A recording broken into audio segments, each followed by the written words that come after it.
is very, very muddy here tonight. And so tonight, but both teams got to play on it, Marty, and you're going to come out here tonight, and both teams are going to really attempt to run the football.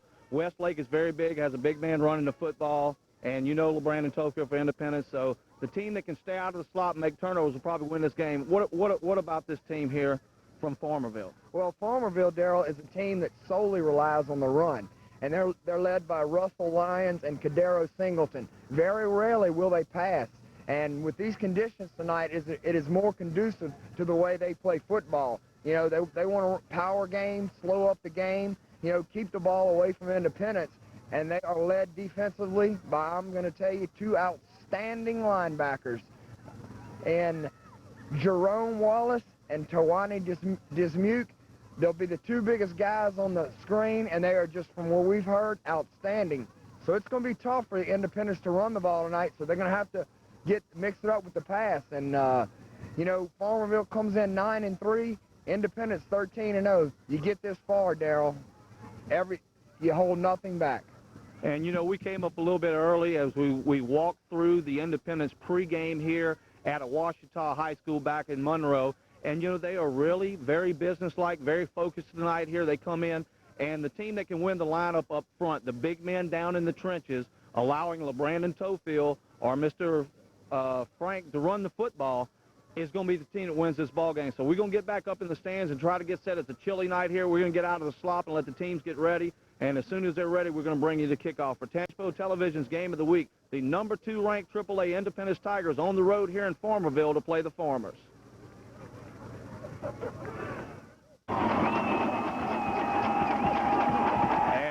Just about set for kickoff here in Farmerville, and if you can't tell, we're in hostile territory here on the Farmerville bleachers.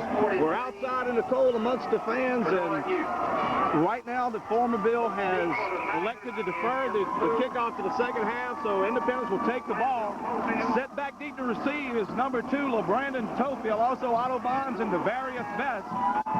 And set to kick off looks like number 43, Bernard Newt.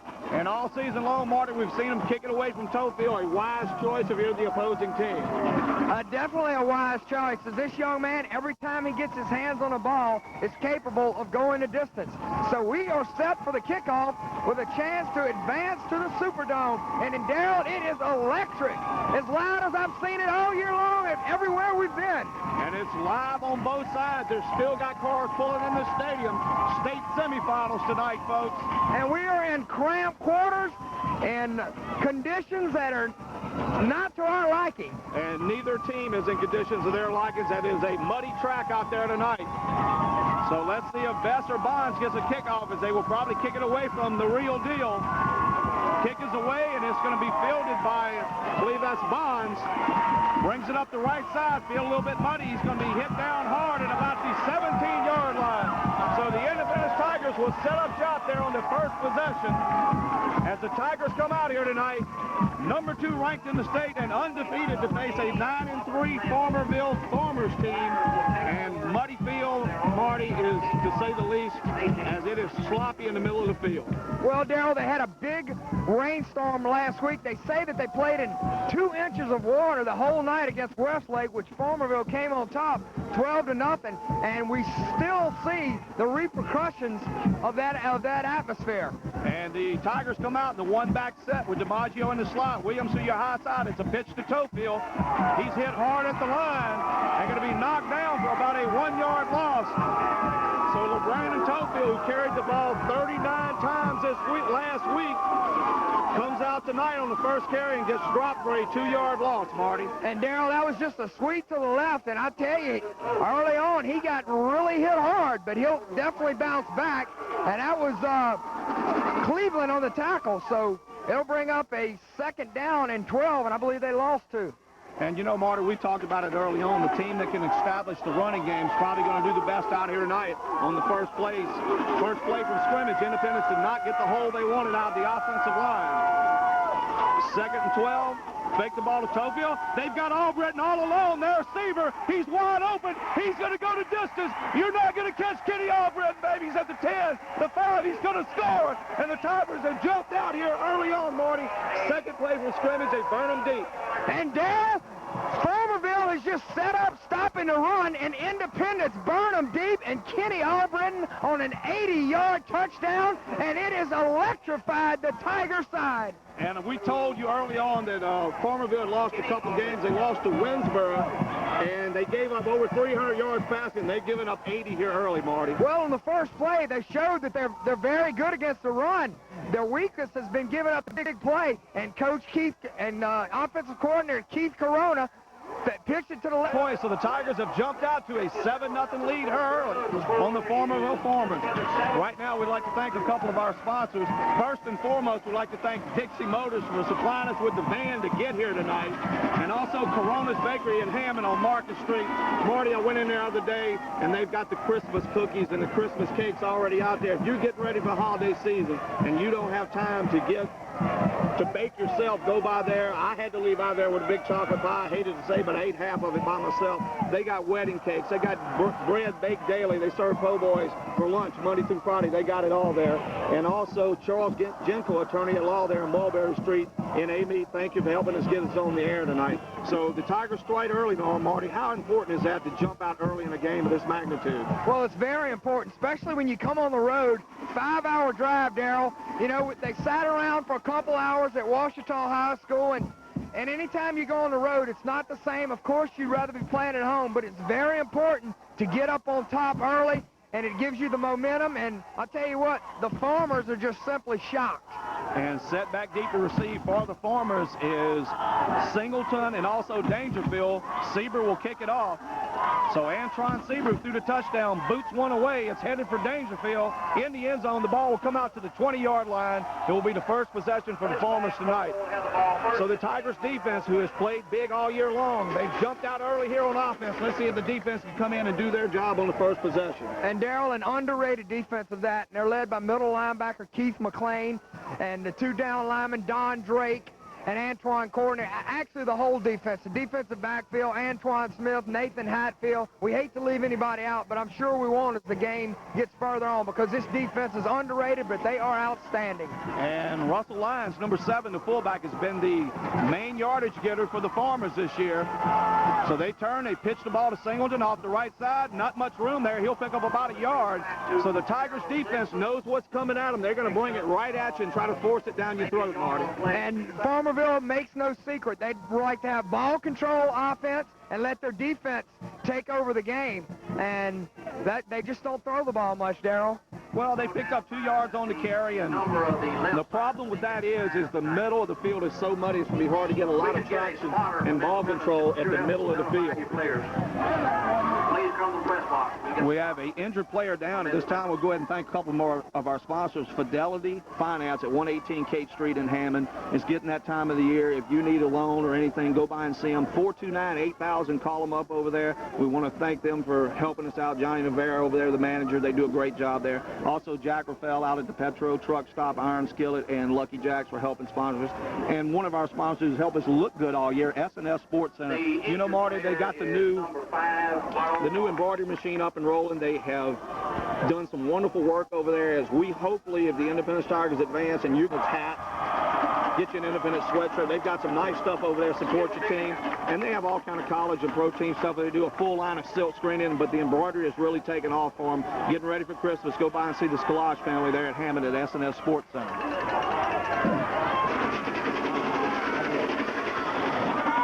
So 2nd down and 8 for the Farmers. They're in a pro set backfield. Ben Jones, your quarterback, under center. Turns, hands the ball, lines off the right side. He's stacked up, but he bounces off, trying to get to the outside. And great game tackling by the Tigers as he'll not pick up a yard there. Tackled down by, looks like, Falcone and also Antoine Courtney. And everybody in on their places. So far, the Tigers defense pursuing very well. And they are, Darrell. Not only are they a big defense, they're a very fast defense, and they swarm to the ball. And Independence has come out with a real good game plan, Darrell. They're just going to force Farmerville to throw the ball, dare them to throw. And I've got to tell you something. This kid, Russell Lyons, is a big kid. He's going to be tough to bring down one-on-one, so he's going to take pursuit by the Tigers. Kenny Albritton out on a island on the receiver as they try to throw the in route. It's wide open, and he breaks 1 tackle, 2 tackles, and he's out, and he's going to break away as the Tigers have given up a big play. If they can't, Copeland can't catch him. And he marked it a touchdown. So Terrell Lewis on the pass from Jones, as there a flag flies after the play, and they have struck back quickly, and 3 Tigers went for the football instead of tackling, and the young man stayed on his feet, and they jumped right back in it, Marty. Well, Darrell, what they have is some flags, and I saw the clipping from up here, so that's going to nullify that big play. As it is going to be from the spot, it's still going to be a marginal gain. I don't know exactly where they mark it, but And what a huge momentum breaker for the Farmers there, as they had struck back and shocked the Tigers. They were standing on the field, hands on hips, but the penalty will negate it. And looks like it's marked at about the 36 or 35, so that'll move the ball back at about midfield. It will still give the Farmers a first down and 10. And right there, the Tigers have to feel lucky because they did not tackle very well. Young man broke 4 tackles before they got the clip. And he did a nice job, Terrell Davis, right there. And, you know, there was no need to clip as the young man was in the open, Darrell. But you can't fault the guys for hustling and trying to vault him into the end zone. But a good break right there for the Independence Tigers. Nevertheless, Farmerville will set up at midfield. So 9:09 to go here if the clock's correct, with the Independence Tigers leading this one 7-0. First down and 10 for the Farmers. They line up in an I backfield. Singleton, your deep back, lines the fullback. They hand the ball to Lyons, and he runs into number 70, Derek Hunter, and also number 59, Don Drake. He'll pick up about a yard on the play, Marty, and we've noticed all year long the Tigers' defense is tough. It's right up the middle. Well, they are, and that's the strength of their defense, as you got Antoine Courtney along with Don Drake and Keith McLean. So that Bermuda Triangle is just tough to run in. Running backs go in there, but they don't come out, Marty. Second down and 9 for the Farmers. I backfield once again. They turn, hand the ball, quarterback keeper as Jones tries to get to the outside, but he's going nowhere and hit down hard as Kenny Albritton laid the lick on him. Maybe a yard on the play. And that was Lionel Joseph who grabbed him and held him up for Albritton to hit him, and they'll pick up about 2 or 3 yards on the play, bringing up about a 3rd and 7, Marty. And, Darrell, it looked like it was going to be wide open, but the pursuit of the Independence defense was just incredible as Lionel Joseph just chased him down from behind. But you know something, Marty, what the Tigers learned on that play is that the quarterback, Ben Jones, is not as quick to the outside as maybe they would have expected, and they're going to be able to get out on him with the pursuit. Big 3rd down play here early, 3rd and 7. High backfield again. They turn. They're going to fake the ball to Singleton, looking to throw it to Lyons. It's overthrown, and that'll force the Farmers into a punting situation. So after the penalty negated the big play by the Farmers, the Tiger defense stiffens, and they hold them and force them in a punting situation. And it will be Kenny Albritton back deep to receive the punt. And Kenny Albritton set the tone early, Darrell. Let's see if he can get a nice punt return. And as cold as it is out here tonight, you got to be very careful and make sure you look the ball into your hands, because it's a different feel and weather than it normally is. Bernard Newt back deep to punt for the Farmers. Stands at about his own 42-yard line. Gets it away, end-over-end punt. And Albritton lets it bounce. It's going to take a Farmer roll and die down at about the 10-yard line. And, Marty, it is really cold out here tonight. And, you know, we were down on the field earlier. The Tigers were really cold, but, you know, they had a stroke of luck there. Miss Lucy Bellavia, Frank Arthur Anzalone, David Falcone, Russell Viola, Jimmy Myers, and also Bobby, I don't have his last name, donated some generators and some portable heaters for the sideline, and that's going to make a huge difference. You only see pro teams and college teams have those. Tonight, the Tigers have them on the sidelines to keep them warm. Well, Independence goes first class, or they don't go at all. They do everything first class. A great program, a first-class program. Sieber hands it to Tofield off the left side. Minimal yardage. Will pick up 2 or 3 off that left side, Marty, so right back to the running game. Well, what they set up the pass via the run, Darrell, and right there, they're going to, you know, LeBrandon Tofield, one of the top running backs in the state, you know, he's got him this far, and you got to keep going to him, and they set everything up off of LeBrandon Tofield. And he'll pick up about a yard on the play, so it'll be 2nd and 9, and also they're down deep in their own territory. Don't want to make a mistake here. And early on, what you try to do is try to feel each other out, Darrell, and see how the game goes and see what the defense is going to give you. And And it's still rocking on this sideline. Little counter tray to Tofield. Hit hard at the line. Nowhere to go. It's going to bring up third down. Look like number 31, Ty Dismuke on the tackle, one of those big linebackers. Well, we heard about Dismuke along with Wallace, and they've lived up to their billing, Darrell, as they have done a good job thus far stopping the run. So it's going to be third and long for the Tigers, backed up deep in their own territory. A critical call here. They need to try to get out and give themselves some breathing room for the punter. They dodged one bullet early. It's going to be a three-receiver set for the Tigers. We haven't seen this often. Kenny Albritton in the slot to the top of your screen with Williams. Receiver's going to roll left, looking for the waggle. Got a man wide open, but they hang it up high. And it is knocked down, intended for Albritton. Had him open, but he hung that one up high, Marty. Didn't look like the true Antoine Siebert pass on the line. That one kind of got a little wind under it. And Albritton was open early, Darrell, and Albritton just Siebert, that's probably only the second bad pass we've seen all year, and it just kind of hung up on him. Maybe he didn't get it right on the laces, but nevertheless, they will be forced to punt, and they'll bring up a 4th down and 9. And what a dangerous weapon Independence has in Quentin Weatherford. And he's going to be set deep in his end zone, and just hope he can field it and get it away for the Tigers. Set back deep to receive is number 21, Hondo Fields, and also number 28, Kevin Fields. So Fields and Fields. Weatherford has the snap. Punt is away. Nice kick to the left side. Kicking it away. It's going to be well covered by Tofield. Nice roll by the Tigers, and a big booming kick will fall dead at the 42-yard line of the Farmers. So a good job by Weatherford. Got it away quick and clean and put it out deep there. So even though the Farmers have pretty good field position at 42, Marty, a good job by your special teams to give you a little breathing room. And he's done it all year long, Darrell. Whenever Independence is needed to get out of the hole in special teams, they've relied on Quentin Weatherford, and he has come through, and he's come through once again, giving this outstanding defense more room to operate. And it's having a little trouble reading the clock. All the lights aren't working. I'm not sure how much time. It looks to be about 6 minutes left to go here in the fourth quarter. Tigers lead at 7-0 here. I backfield once again to hand the ball off to Singleton off the right side. He cuts back to the middle and slips down and falls after a gain of 3. And he actually slipped down, had a little room to the outside there, Marty. Well, that was just looked like the old USC student body left, and he had a wall of blockers. Had he not slipped down, Darrell, he may have gotten a lot more yardage, but it was a good job by the Independence defense. Cornerback Devarius Best coming up and forcing him back to the inside. And split backfield. They turn, pitch the ball to Lyons. He's got one block out front, lowers his shoulders, going to drive forward for a first down. And finally tackled down there by number 5. That's Bonds. So they are inside Tiger territory at the 44. It'll be a 1st and 10.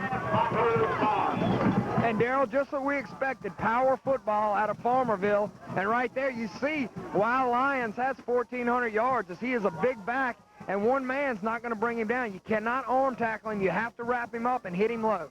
And right now the Tigers need a little penetration by their ends to try to stop that outside. And you need a little contained push-up field. High backfield again with Singleton and Lyons the fullback. They move up into the pro set. Jones turns, hands the Lyons off the left side. He's hit the line but knocks forward for about 2 or 3 yards. And like you said, Marty, it's strictly power football. They're just trying to put their head down and go. Right over the left side, their tackle there made by Hatfield and Mulkey. So he actually picks up 4 yards. So a good job there by the Farmers. So the Tigers defense kind of back on their heels a little bit. 2nd down and 6 for the Farmers. And they bring in number 33, Marcus Dangerfield at tailback. Turn and pitch to him off the left side. Good job by Bonds as he cuts through the inside and makes a tackle. So there was the penetration. The corner came as soon as he saw the pitch, and he hit him around the legs. Held him about to a yard gain, so it's going to make about a 3rd and a long 5 here for the Farmers, Marty. And one thing about Independence I should note is that their defensive backs are very good tacklers. You don't find guys in high school in the defensive secondary that tackle like they do. All 4 of these guys will tackle you. So let's see what the Farmers come up with on 3rd down and a long 5. They will turn, hand the ball off to Single to left side. Big hole, gets to the outside, and breaks one tackle, but run out of bounds at about the 31-yard line. It will be a first down Farmers, and nothing fancy, Marty. They have confidence in their running attack. And, Darrell, it looks like they're finding a little success around the left side. Looks like they favor going to the left side, the short side of the field. So with about 4 minutes to go here in the first quarter, Tigers clinging to a 7-0 lead. The Farmers on the march here. It is first down and 10 at the 31-yard line. Split backfield with Dangerfield and Lyons. Jones looks over the Tiger defense. His ball's on the turf. He fumbles it, picks it back up, and Copeland will have him at the line. So a little miscommunication between Jones and the center there, and they will hold him to no gain, bringing up 2nd and long. And right there, a fortunate bounce for Farmerville as they got very lucky on that play to pick up the fumble. So it brings up 2nd down and 9 for the Tigers. I'm sorry, for the Farmers. Bring up 2nd and 9. As with 3:25 to go in the first quarter, and Independence leading 7-0. 2nd and long. The Tigers defense need to step up and get another stop here, put them in 3rd and long. You'd like to see the Farmers have to put the football in the air here. Back to Singleton. Lyons in the backfield. They hand the Lyons off the right side, and he's going nowhere. The big man, Don Drake, comes in unmolested and tackles him for about a yard loss. And that was great penetration by Don Drake, Darrell, as he just manhandled the center, and he dropped Lyons for a 2-yard loss. So a situation which Independence loves to be in, forcing the Farmers into a passing situation. And I think Coach Charles Baglio, if he can make Farmerville commit to the pass, he'd have to think he's in pretty good shape. Exactly, Marty, because, you know, they're 1 for 2 tonight. Had the one big pass play, but you still rather see them have to do that all night long. Jones looking for the in route, is almost picked off by Tofield. Had nothing in front of him but wide open acreage, and they could have bought the form on that one if he could have took it to the sideline, Marty. And Independence knew that was coming, Darrell, as Farmerville, whenever they split out, number 37, Terrell Lewis, and they were going to run that little in route like they had some success early, and Independence had to know it was coming because they moved their Kenny Albritton one-on-one, and Tofield anticipated it, and like you said, almost took it for pay dirt. And I think a smart move by Farmerville to rely on the strength of the team, the defense, and try to push Independence back. And here we see the Tigers coming up looking for a fake here as Farmerville is at the 31-yard line. Nobody back deep to receive. They're just going to make Mew kick the ball, and wherever it lands, they'll take it. Hopefully he'll put it in the end zone as he tries to angles it out of bounds, and it's going to go out at about the 8-yard line. So once again, the Tigers are pinned back deep, but they've still not allowed a point here early in the first half. And, you know, Marty, there's 3 teams from Tashbo Parish in the state semifinals. We got one crew up in Eunice there with the Hammond Tours. That's Benny and Jeff, and the other crew is Ron, the Wolverine Gotro, and Phil, the Catfish Cottrell, or Dave, the Catfish Cottrell. So, you know, and we'd like to wish them guys good luck and hope they're in better conditions than we are. And I think the Wolverine Gotro can stand these conditions. Yes, he can, Marty. They're under the water tower in Kentwood as they play Logansport. So Tashbo Parish football alive and well. Power I with Courtney leading away. There's LeBrandon Tofield. See you, baby. The Tofield, the real deal's on his way. If you catch him, I'd be surprised. The real deal has done it once again. LeBrandon Tofield, touchdown number 44 on the season. And that's why he has all the fun, because he can do it. You give him a crease, and it's gone, Marty. And Darrell, I am just in amazement as he flew down the field. He didn't run, he flew. But let me tell you something, Marty Morgan, a big play cause. They bring Antoine Courtney in at the fullback, the big lineman, and when he came through the hole, one of those tough linebackers came up, and he flattened him. Tofield hit the crease, and it was see ya. I would venture to say that if he went to Eglin Air Force Base, he could have outrun a jet. So he was moving that fast. 13-0 your score here. Tigers jump on top, waiting for the extra point. Snap to Williams, down Weatherford with the kick. It is up, and it is good. Tigers lead at 14-0 with 2:04 to go in the first quarter. And what a coaching move to put Courtney in the power I formation, leading the play for LeBrandon Tofield. And Darrell, we talked about it. Independence and the big play ability, and that's just what they've gotten. 2 big plays to bolt up 14-0 with 2:04 to go in the first quarter, and 2 big plays of 91 and 82, Darrell. You can't ask for more. And you know what, Marty? This is the same scenario we had last week as Notre Dame, as the Tigers jumped out early with a 2-touchdown lead, but they gave up one big play to allow Notre Dame to hang around. Let's see if the Tigers can start putting that kill. It's early in the ball game, but when you get a team down 14-0, your defense has to step up and try to shut them down. Get this offense the ball back, because they've shown they can put it in the end zone. And they have, and I'm going to tell you, this Farmerville team, Darrell, is a lot better team than I expected. I mean, they are excellent on defense. You're just not going to run it down their throats. Like you say, you're going to have to get big plays, which they've gotten. And offensively, they've showed signs that they can move the ball. So this is a very good team. And Antron Sieber kicks this one off the side of his foot and will go out of bounds at about the 33-yard line. So we'll see where they come up here. But you know, Marty, the Tigers offense has struggled a little bit the last couple of weeks. Last week, Brandon Tofield rushed for 171 yards, but on 39 carries, they played a lot more ball possession. But tonight, they're back to the old big play offense, as we've seen Sieber to Albritton for 82 yards, and now Brandon Tofield for 92, right up the gut. And like I said, I still have to love the call of putting the big man, Antoine Courtney, in at fullback. Give him somebody to run behind. Emmett Smith has Moose Johnson. So give him a moose back there in the backfield. Want a bigger moose than Antoine Courtney. He is a big fella. I think he's an elk. He's bigger than a moose. First down and 10 Farbers. Ball rests at the 35-yard line. Singleton comes up to the pro set. They turn, pitch the ball to Lyons off the left side. He's got a big gaping hole. Bonds hits him, and he was dragged down by 83 Falcone, but only after picking up about 15 yards. And this young man has quite a bit of talent himself, rushing for over 15 yards this season. And he does, Darrell, and right there for a big man, you saw the ability that he had to cut back. And Russell Lyons is not only strong, he's fast. But you know something, Marty? They have found something over to the left side. And right now, Antoine Smith on this right end over here will have to step up and try to get him in the backfield to slow him down a little bit. They try to go to the right. This is Singleton. Got a little bit of a hole. Going to pick up about 5 yards in the running game for the Farmers. But, you know, when you run, if the defense step up, make one play, it makes it hard when you can't get chunks of yardage at a time. And they've given up 2 big chunks on offensive plays. They're down 14-0. But right now, if you look at the sideline, they're not panicking. Well, no, they're not. And, you know, you don't get this far to panic. And, Darrell, they're not showing any signs of panicking. They play sound defense. Had it not been the 2 big plays, you know, we have a scoreless game. So second down and 6. Dangerfield Lyons. They pitch the Lyons off the left side. He's a battering ram, and it's going to take gang tackles, but he's going to pick up a first down as he's out to the 40-yard line of the Tigers.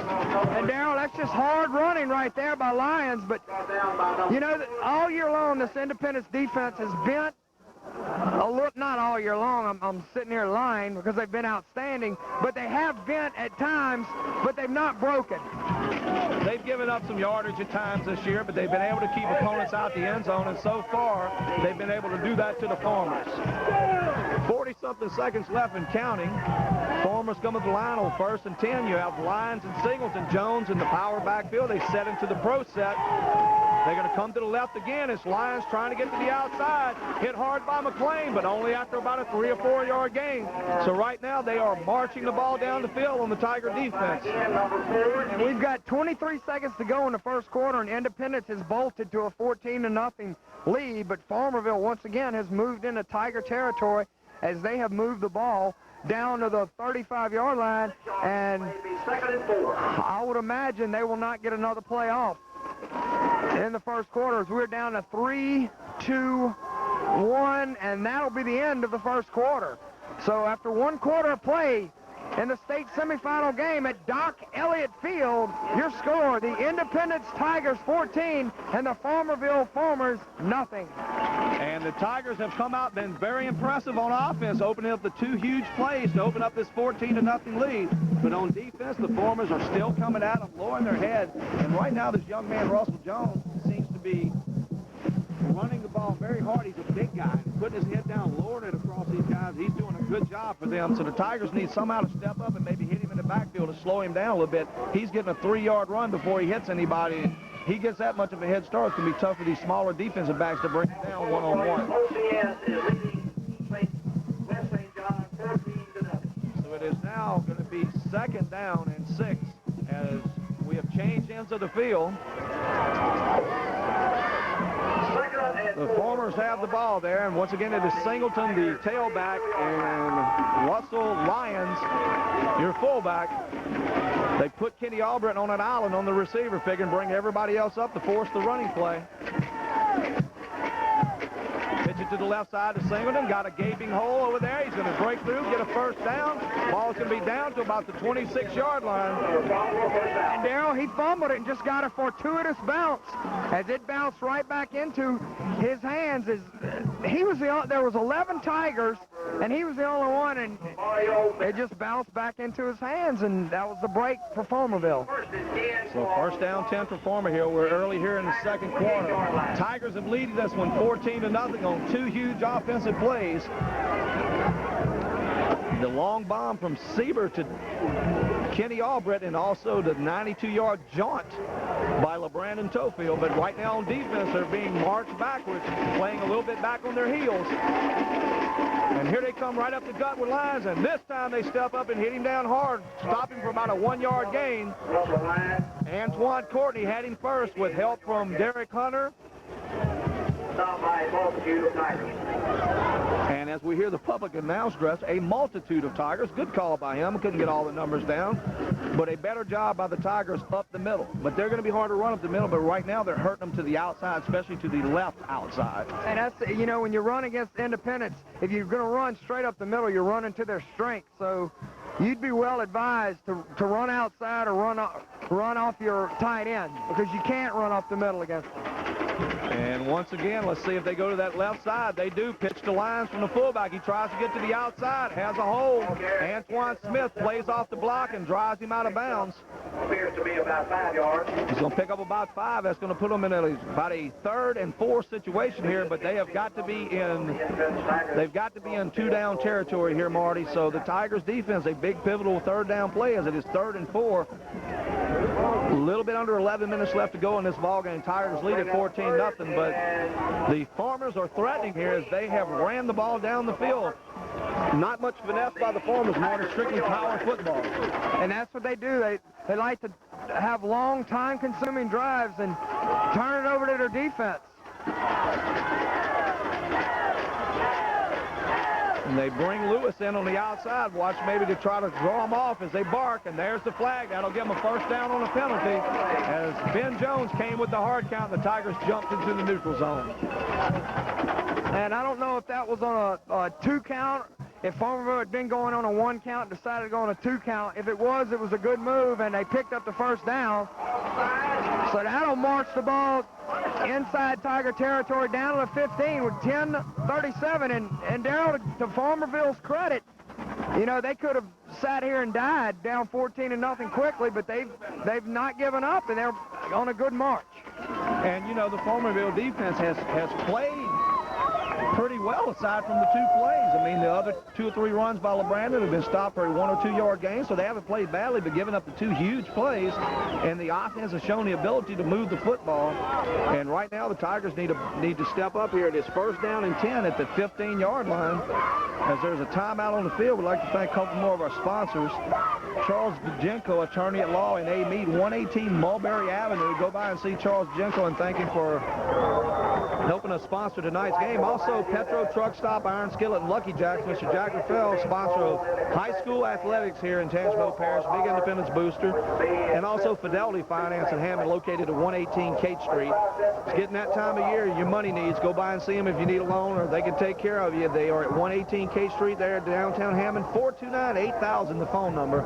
Johnny DeVera, the manager there, and they've been real good to us all year, helping us get this action on the air. And we are proud to be here in Farmerville, bringing you the state semifinal game in AAA. The winner of this game will move on to meet the winner of the St. James Evangel matchup in the Superdome next Friday. So first down and 10. Here they go again. I formation to start out with. And Marty, it seems like every time they move Singleton up into the pro set, they're going to pitch the ball left to Lyons. They stay in the eye this time. Turn, hand the ball to Siegel. Penetration there, and they drop him down for no gain. And that's once again Antoine Courtney. And Darrell, one thing that our viewers may have not noticed, or if they did notice, Independence just called a timeout, and I'm sure that Coach Bagley told his defense, look, guys, we're up 14-0, but you cannot afford to be complacent. And right there, after the timeout, they were charged up. Well, one thing, too, Tofield came in from the outside and helped hit him in the backfield, so he combined with Courtney to drop him for a 1-yard loss. 2nd down and 11. Farmers in the red zone for the first time. High backfield. And here they go again. They're faking, looking to throw. They got a man wide open in the end zone, and he tried to go to the outside, and that was number 6, Devarius Best, on the coverage. But they had slipped number 80 out, and he was wide open in the end zone. I'm sure the coaches for the Farmerville are going to notice that. So they try to throw him off, Marty, get away from the running game, and now they have set themselves up on 3rd and long. And, you know, I'm not sure what kind of kicker Farmerville has down 14-0. You might figure they're in 2-down territory here. Well, they could be, and that really was a nice play fake by Jones, and he had number 80 wide open. That would be Robert Ramsey, but he just went for Lyons, their go-to guy all year, which you can't blame. But had he gone to Ramsey, it probably would have been a touchdown. Well, we'll see. If they're going to go for it in 2-down territory, they'll try to get some of the yardage here. Looking to throw the ball again. Got the man out in the flat. It's tipped at the line. Going to be knocked down. Jones's pass is knocked down. So that's going to bring up a 4th and 11. So let's see what the Farmers do here.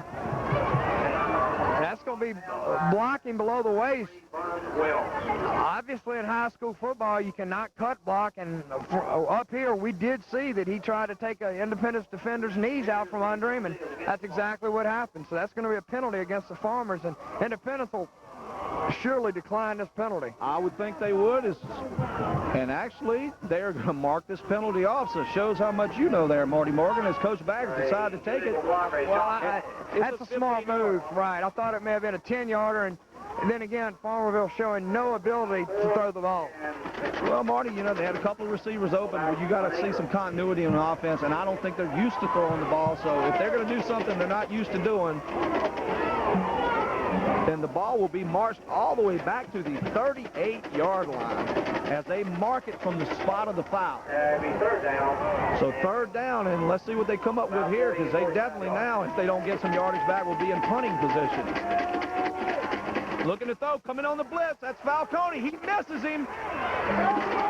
And he gets it away, complete the lines to the outside. He's going to be down at the 26-yard line. And I believe that was number 83. Is that Falcone, Marty?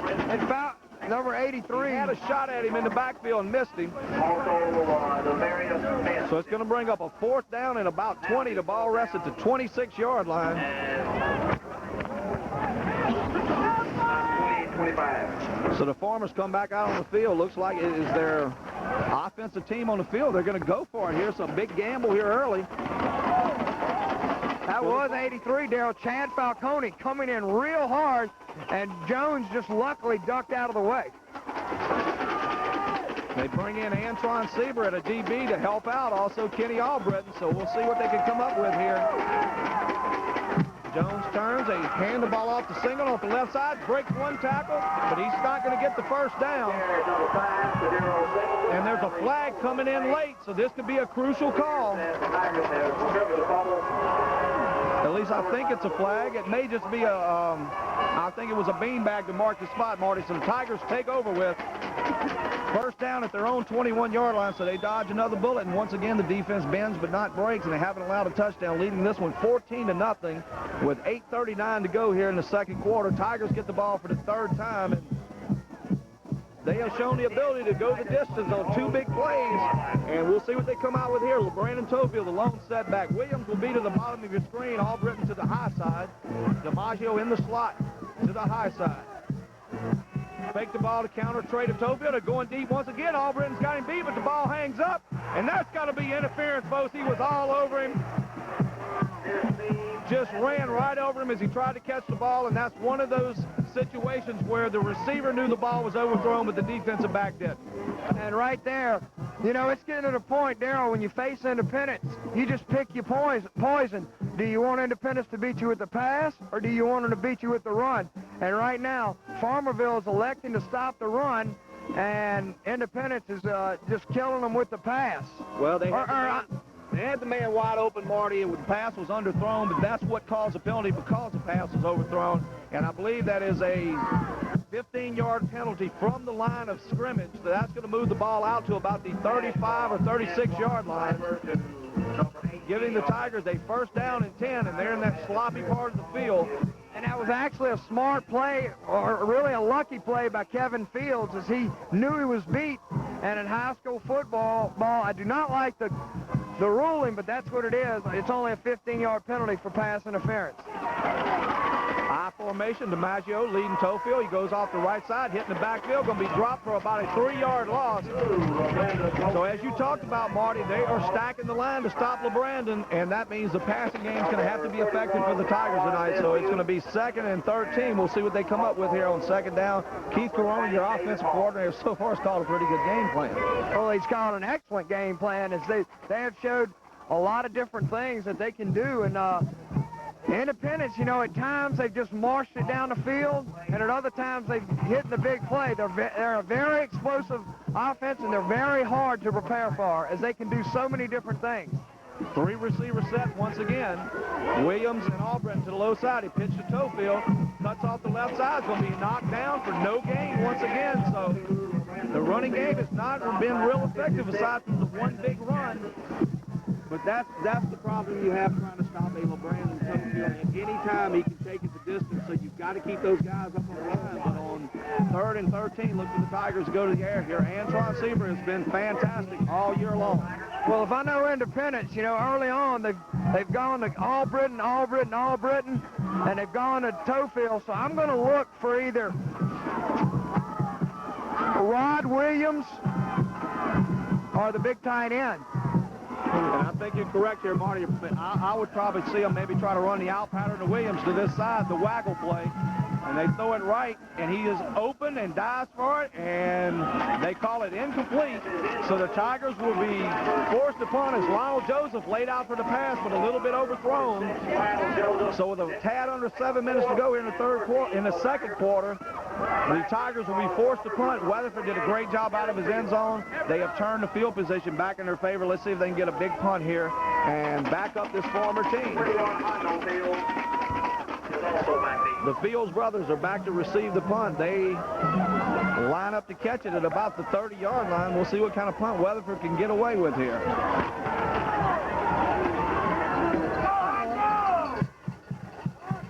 And it is blocked, and Weatherford falls on it. So the Tigers, who have struggled a little bit on extra points this year, give up a blocked punt. So the Farmerville Farmers, never say die, are still right there as they have the ball at the 27-yard line. And that was Tigers not a good job on special teams. And I think it was blocked good there. I mean, I think it was good blocking up there, but Taiwan Dismuke just somehow slipped away, and he got his big left paw in there and blocked the ball, and so Farmerville is in business at the Independence 28-yard line with 6:48 to go before halftime, and Independence leading 14-0. And up to the line quick they are. High formation. They turn. They're looking to throw it once again. Got a man wide open down the middle, and they lob it up to him. That's Singleton. They're going to score. And I think they came out quickly after the block punt and caught Independence off balance and have thrown a touchdown and cut the lead to 14-6. My, oh my. I mean, just when you think you got Farmerville buried, Darryl, they haven't shown the ability to pass the ball, and they just hit you with a big play to Singleton out the backfield, and they're back into this ball game with 6:40 to go before half. And hey, nobody said it would be easy on the road up in Union Parish. It's never easy on the road in the state plow, especially in the semifinals. The Independence Tigers have been here 3 times before, all the times on the road. And hopefully tonight, the 4th time will be the charm.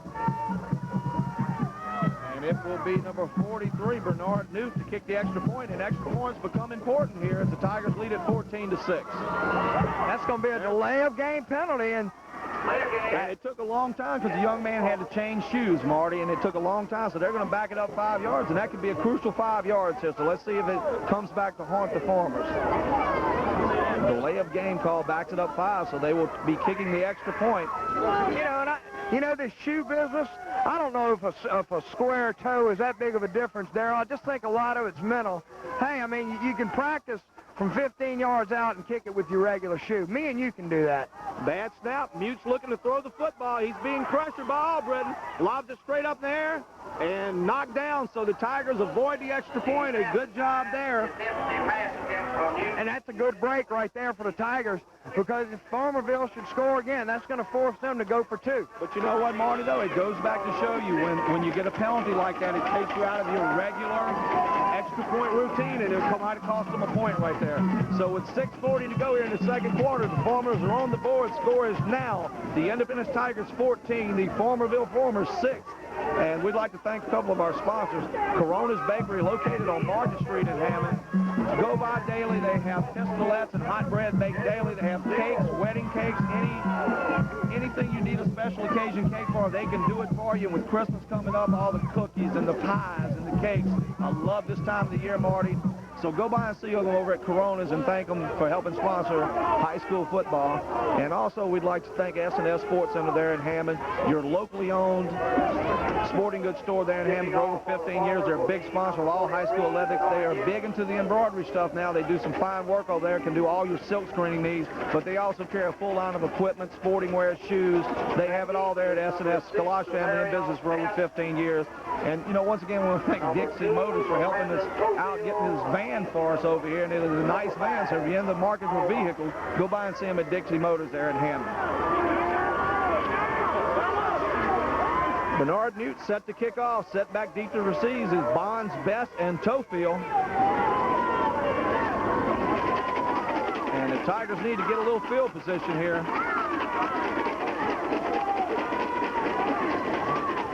The kick is a short, high kick. It's going to be fielded at about the 28-yard line. And the Tigers will set up shop there in a muddy part of the field at about the 34. And that was a good job by Danny Wells just to hang on to the ball, as it was a high kick. And Wells did a nice job to hold on to the ball, and Independence has good field position at their 34-yard line. Darryl, with 6:35 to go before half, we're here at the frozen confines of Doc Elliott Field. And Marty, I was about to make that comment that my hands are freezing. I have gloves on. You've got a big jacket on, so do I. And it's really getting kind of cold out here. Since the start of the game, Darryl, I would venture to say that the temperature has dipped at least 5 degrees. Meteorologist Marty Morgan on the call there. We're here tonight with our cameraman, Mike Maison Blanche. I'm Darryl Smith, along with merely Marty Morgan, calling all the action here. High formation to hand to Tofield off the right side. There's a hole finally, and he will get out, gain about 5 or 6 yards on the play. Nice job by DiMaggio leading him up in the hole. And he just exploded through the hole as he wanted the ball, and he picked up 5 yards, 5 tough yards, and the big guy has got it going with 6:28 to go. And there is a flag. We'll wait and see the call here. Not sure what it is. The line judge threw it. There is no flag as he waves it off. Not sure why they called that one off. So the Tigers will get the 6 yards on first down. Actually, it'll be about 5.5, so 2nd and 5 for the Tigers. And that's only the second hole we've seen the line open up tonight here, as the Farmers have done a good job on defense, led by those 2 big linebackers. High formation again. Williams to your low side. It looks like Albritton to the high side. They turn, hand the ball to Tofield. Hit at the line. Will be stopped for no gain, maybe a half yard on the play. And they're testing off tackle right now, Marty, and there's really not a lot there.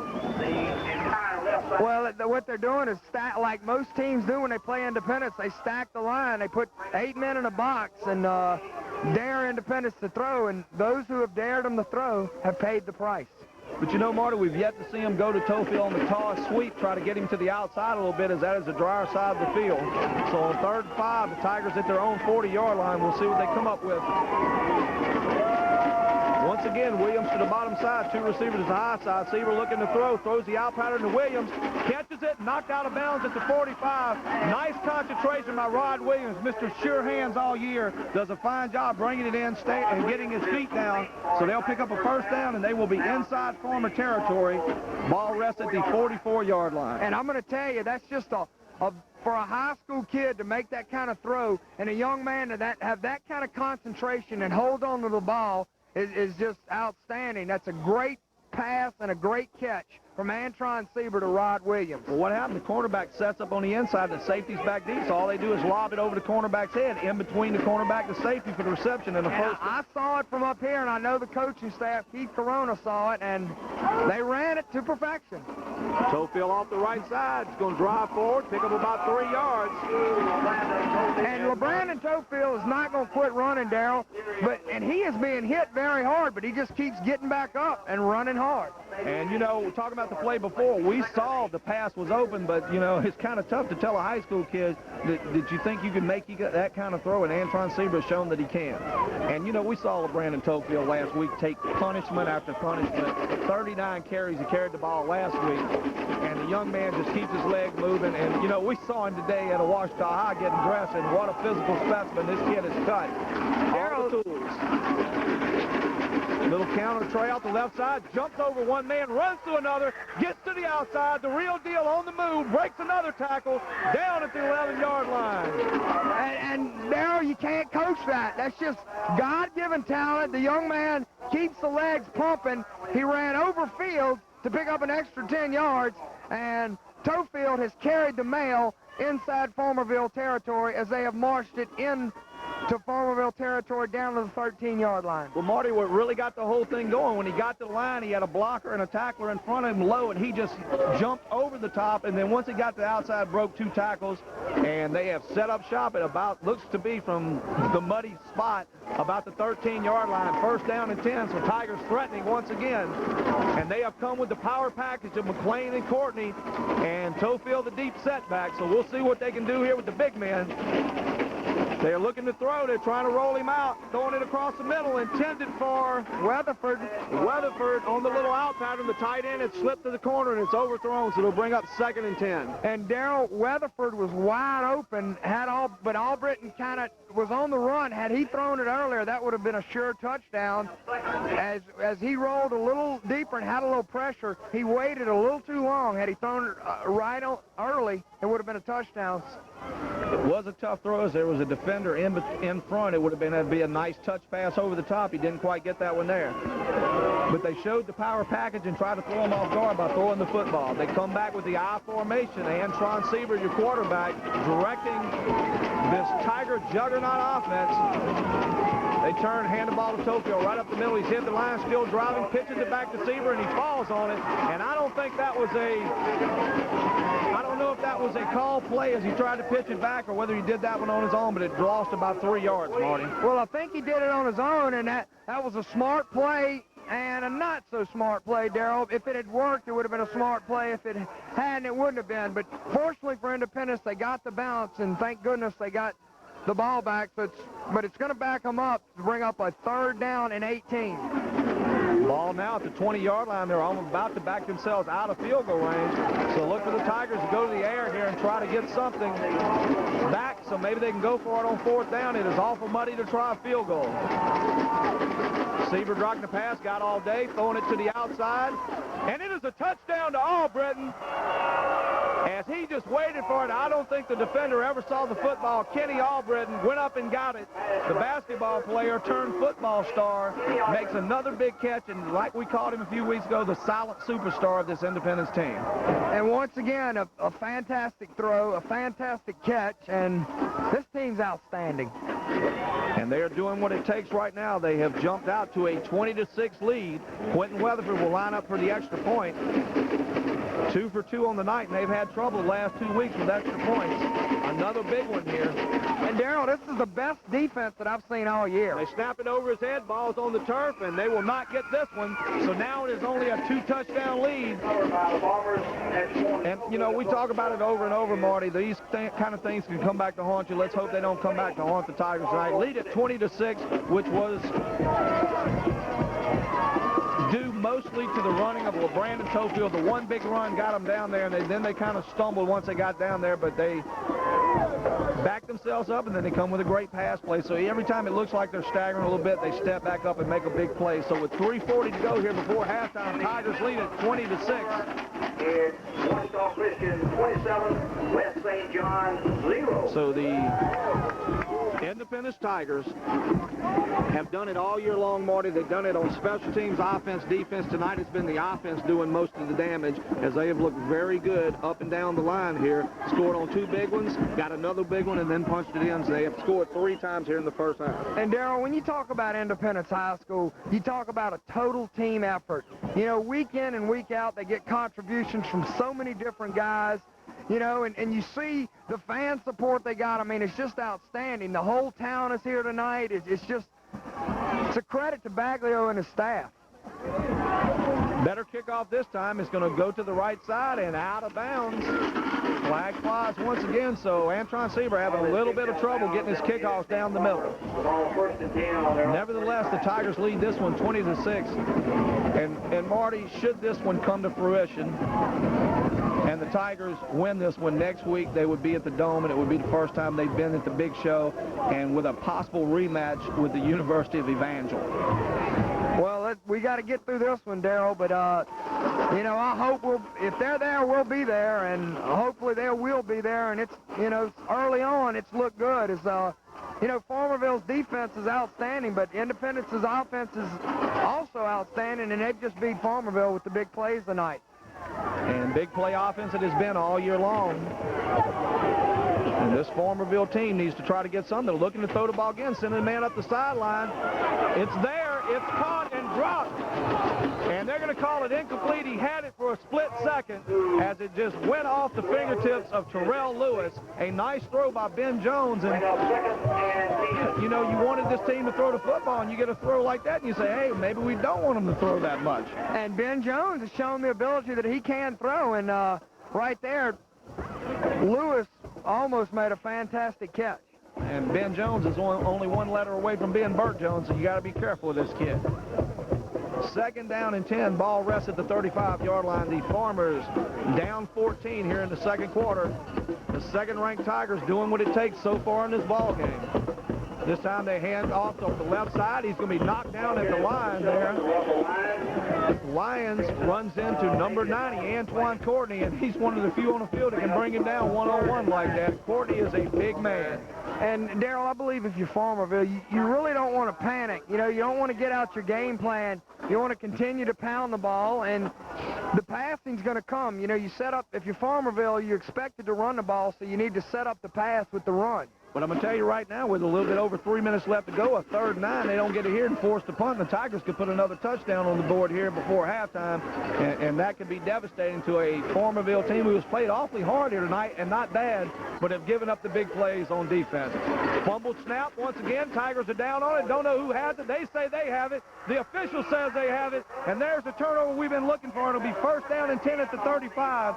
And now if the Tigers offense can go ahead and punch one more in, it's going to be devastating to this team. And that's big Antoine Courtney, Johnny on the spot as he recovered the fumble. And, Darrell, we followed Independence most of the year, and they have a very business-like approach. You know, they're not braggadocious. They don't try to show up the other team. They just approach it just like any stockbroker would approach a job. But you know what, Marty, though, after going to the semifinals last year, getting knocked out about Evangel, they came to this season knowing what they wanted to do. They wanted to go to the Superdome, and they've had that on their mind the whole year. Anything short of that, they would be disappointed. As Tofield cuts up the bang, he's out to the outside. Real deal around the corner. He's going to pick up about 15 or 16 down to the 15-yard line, setting up a 1st down and 10. And that was another great block by Antoine Courtney, Darrell. They put him in a fullback position, and he ran up there, and he took off Taiwan Disbuke and just leveled him, giving an opening for Tofield. And you give Tofield a little opening, he'll take advantage. And when you got a 6'5", 275-pound fullback coming at you,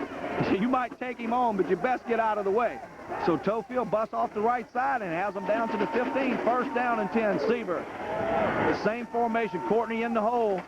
LeBrandon will fall forward for about 3 yards. It's going to set him up about a 2nd and 7, and I like this big package, Marty. I love it. I think it's outstanding for Independence to use all the guys they got. You know, you see a lot of teams that don't like to use players both ways, and a lot of times it comes back to haunt him. Hey, you when it comes down to cutting time, you got to have your best in there, Darrell. And state semifinals it is. No reason to hold anything back here. And they have the big man once again up front. And I know I'd like to run behind a big guy like that. And this time Seabridge is off the center, runs forward. It's going to pick up about, looks to be about 4 or 5 yards. And I don't, you know, we talked to the coaches after last week's game. He did this a couple of times, and it's just a read play. If he sees there's not a nose guard there, he takes it and goes forward and picks up about 4 yards, bringing up a 3rd down and 2. And with the score 20-6, Marty, I think they're in 2. If they don't get it here, they'll go for it. They're going to see Brandon Tofield run the ball twice here. And that's 1:13 to go, and Independence has 2 timeouts remaining, and they lead 20-6. So Tofield in the I formation behind Courtney. Sieber looking over the situation. Tofield off the right side. He's going to forward down. He's going to pick up about 2 yards. Going to be very close to the 1st down. I can't see the spot. It's awful muddy down there. Officials waving their arm. It must going to be close. Let's see what the call is.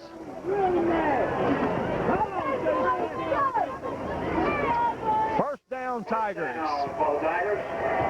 The ball now rests at about the 4-yard line. First down and goal for the Tigers. There's only 44 seconds left and counting. And, Darrell, this would be monumental for Independence to push it in here and go up by 20 or 21 points before halftime. And be cognizant of the clock here. It is ticking down. There's about 30 seconds left to go here. They're taking their time. Fake the ball. They have Sieber rolling left. Wide open over the middle is Weatherford. That's a touchdown. And they ran the little tight end. I don't know what you exactly caught. He goes upfield 2 yards and it comes across the post pattern there, and it was wide open. Sieber put it on the money once again as the defense had stepped up looking for Tofield. And so with 21 seconds to go here, it is 26-6 Tigers. They have exploded in the first half. And right now, Marty, you got to say that they are playing the best they've played in about 3 weeks on offense. It is. They've played outstanding. That was a waggle, and Weatherford just drug across the middle, and of course, Antron Sieber was right on the money. Lone setback set here as they go for 2. Sieber dropping back, looking to throw, throwing to Williams on the little fade route. It's wide open, and they score. That's going to make it 28-6, and they set that one up beautifully. And, Marty, you just don't see a high school kid throw these patterns like this. You don't, and I'm just in awe. And Independence, they just look awesome, Darrell. I mean, they could beat anybody tonight. And we know that they are an emotional team, but they're not over-emotional. It is very businesslike. They know what they have to do. It's a quiet confidence. And, you know, you see a guy that's a bully in the back alley and he's talking a lot. You worry more about the guy that's quiet and just shows he knows what he's doing. So, Tigers jump out 28-6 here. And, Darrell, I'm going to tell you, you know, this Farmerville team is very good. They really are. Defensively, they're as solid as we've seen all year. And offensively, they're a power football team. And tonight they've shown the ability that they could throw the ball. But it's just Independence has probably played the best game of the year. But you know what, though, Marty? I got to tell you something. This last series, instead of Independence getting 1 yard and 2 yards, started getting 3 and 4. And I believe they're starting to wear down. As you know, Farmerville doesn't have a lot of kids out here, as many as Independence. Now, I'm sure it's going to wear on them. And Independence has some big linemen, and you keep running the Brandon Tofield at you, and pretty soon it's going to wear you down. So they squib this one up the middle. It will be driven down. They will have the ball down at the 40-yard line with 16 seconds to go before halftime. And, Marty, I got to tell you something. You know, when you just keep running the football, eventually, in the Farmerville defense has been on the field a long time in the first half. It's starting to wear them down a little bit. Luckily for them, halftime is coming up. But if you're Coach Charles Bagler going in at halftime, you can say, all right, guys, we played a good first half, but there's another half of football left. Go back out the second half. The score is 0-0. Let's do the same. Well, you do have another half, Darrell, and the way Farmerville plays defense, a couple turnovers, and they could be right back in this ball game. Ben Jones pitches the ball. It's on the turf again. The Tigers have it. That's Antoine Courtney once again. And Antoine Courtney, Darrell, has just stepped up and just done a great job.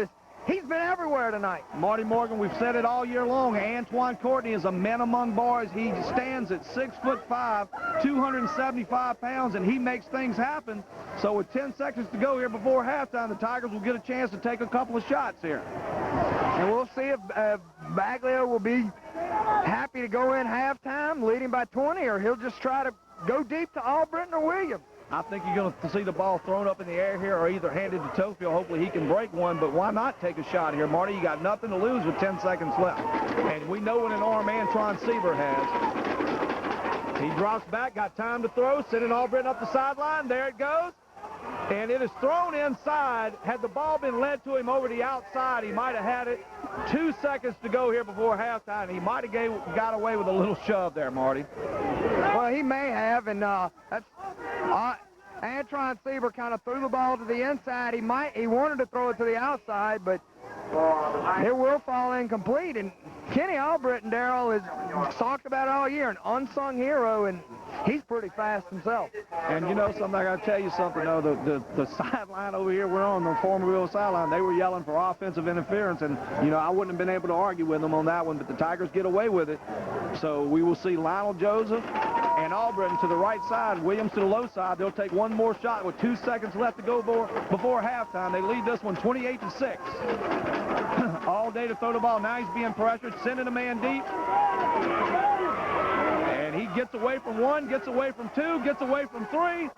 Nice pass to Tofield in the flat. It is tipped away. But the Tigers have come out and established something in the first half. It is 28-6 at halftime. So they're 1 half away from taking that last final hurdle to the Superdome. And we'll be back to bring you the second half as soon as they take their break. We'll be back with you.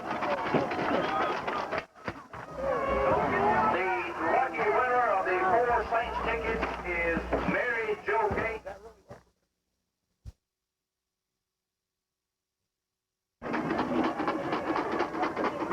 And the Tigers will kick off to start the second half. They have exploded out to a 28-6 lead here at halftime. Farmerville Farmers have played very well. They've given up the big play as Sieber kicks it up the middle.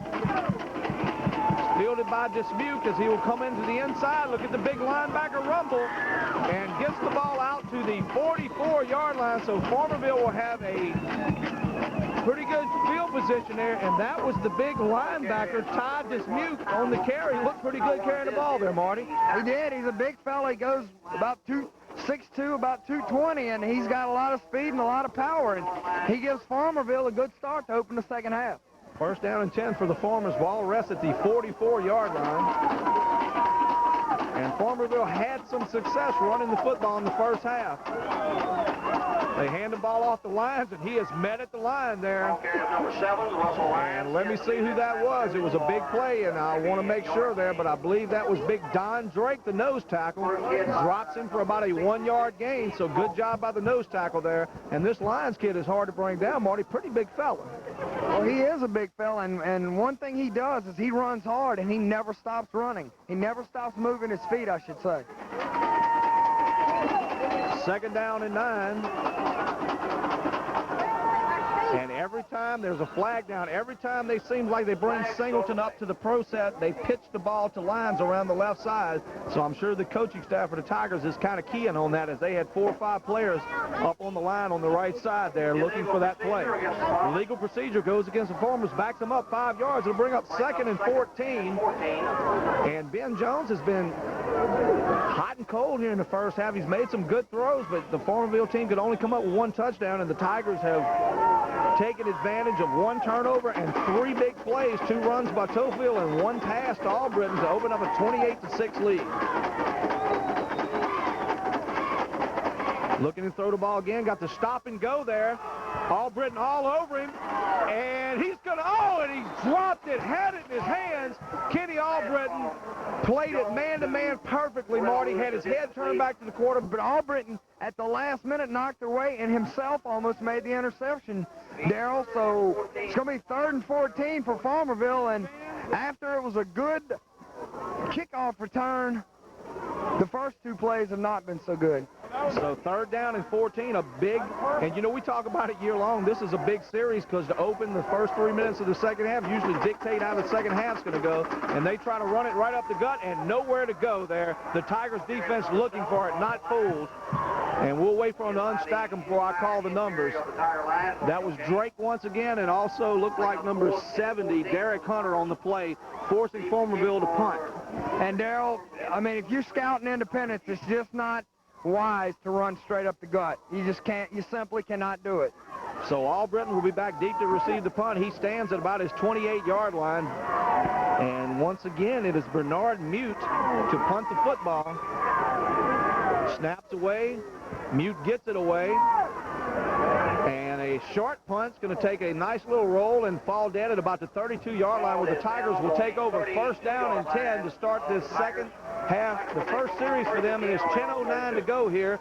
They lead it 28-6. And Marty, offensively, it's like no game, big play. And the Tigers have been hot and cold, the Farmerville defense, as there was a flag down, legal procedure. Let's see if they're going to take this one and make it punted again, or if they're going to decline it. Looks like they're going to decline the penalty and take the ball where it rests at the 32. And that will be the case there, Marty. So, you know, we talked about the Tigers' offense. Very good. Had some big plays in the first half. And let's see if they can keep it going here in the second half, as Antron Sieber was spectacular throwing the football in the first half. Well, Darrell, I would venture to say before this night is over, you're going to see them hit the tight end down the middle on a streak, and it's going to be wide open, because the way Farmerville's been playing defense, they kind of been doubling on the outside and just letting Quentin Weatherford roam straight down the middle of the field, and he's been wide open. Offset eye, they hand the ball off to Tofield off the right side, tries and gets around the corner. He's going to lower his shoulder, pick up about 4 yards. Marty, LeBrandon Tofield carried the ball 14 carries for 142 yards in the first half. Antron Sieber completed, I believe, 4 passes for 125 yards. So offensively, they put the numbers up in the first half, and they pick up 4 yards on first down, bring up a 2nd and 6. And that's been the way Independence has pretty much played it all year long. You know, they've been consistent with the pass as well as the run, and tonight has been no different. Very much balanced, and then they got the one turnover that they took advantage of when they recovered a fumble to 35 and walked down the field and punched it in. So 2nd down and 6. LeBrandon Tofield, the deep back in the I formation. Williams to the bottom of your screen, and that little fade pattern is going to be open again if they keep playing the same style, but they elect to give it to Tofield. He picks up another 4 yards out to the 39-yard line. It's going to be 3rd down and 3. And Darrell, I think Coach Charles Baglio would be very happy if he could have about an 8-minute drive right here and punch it in, and that would, you know, that chew up the bulk of the third quarter and give Independence a 28-point lead. And going into the fourth quarter up by 28, that'd be a big uphill battle for the Farmers to climb. Well, if they can just keep the ball away from Farmerville, they can't lose the football game. So, I mean, it's going to be real important for them to consume some drives, get field position their player, favor, and if they can punch it in, that would be great. Tofield up the middle once again, and he's going to get the surge, and had he not slipped down, he had a little hole up the middle, but they get the first down, move the ball out to the 45-yard line, where it will be 1st and 10, and right now it looks like the Independence offensive line has started to open a few holes for LeBrandon Tofield up the middle, getting 4 yards a pop. And Darrell, I think that's going to be the game plan in the second half, just try to wear the defense of Farmerville down and chew up a bulk of this clock. As in the third quarter, it's already down to 8:28 with Independence leading 28-6. And you know, you told me something at halftime that the Independence Tigers reminded you of the Big Ben clock over in London. Why was that, Marty? Because they are big time. 1st down and 10 Tigers. Ball rests at the 45-yard line. Antron Sieber, the quarterback. Tofield, the lone setter. They will turn and run the toss sweep. He's looking to throw it. Man's not open, but he lobs it up into triple coverage.